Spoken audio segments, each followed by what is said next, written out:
গাধাকে সৃষ্টি করার পর তাকে বলা হলো সকাল থেকে সন্ধ্যা পর্যন্ত তাকে ক্লান্তিহীন পরিশ্রম করতে হবে,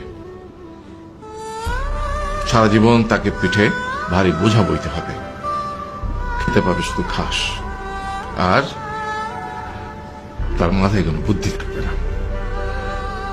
তার আয়ু হবে 50 বছর।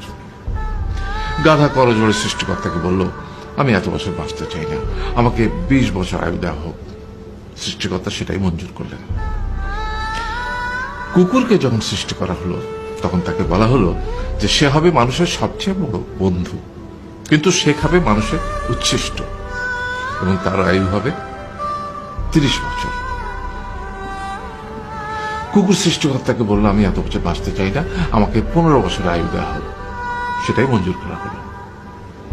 এরপর বানরকে বলা হলো, তুমি শুধু গাছের এ ডাল থেকে ও ডালে ঝুল খাবে এবং নানান রকম ফন্দি বিক্রি করে মানুষকে আনন্দ দেবে, তোমার আয়ু হবে 20 বছর।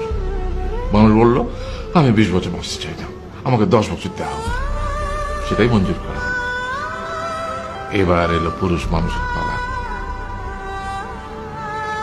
তাকে বলা হলো যে তুমি হলে প্রাণীগুলোর মধ্যে সবচেয়ে বিচক্ষণ এবং বুদ্ধিমান, সেই জন্য তোমাকে প্রাণীদের শিরোমণি করা হলো এবং তোমার আয়ু হবে 20 বছর।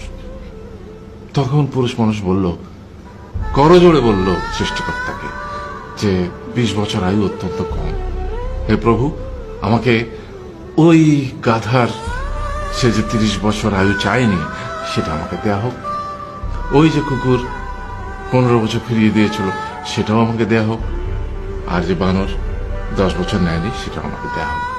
20 বছর অত্যন্ত কম, আমি দীর্ঘদিন বাঁচতে চাই। সৃষ্টিকর্তা সেটাও মঞ্জুর করলেন। তারপর কি হলো?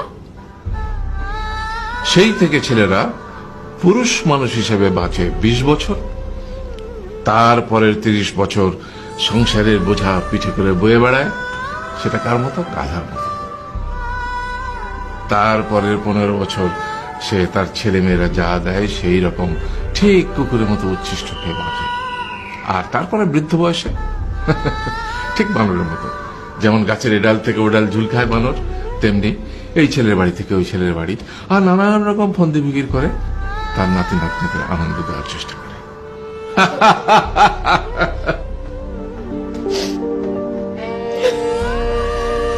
আরে এই থাম, কাঁদছিস কেন? তোমাদের কত দুঃখ বাবা।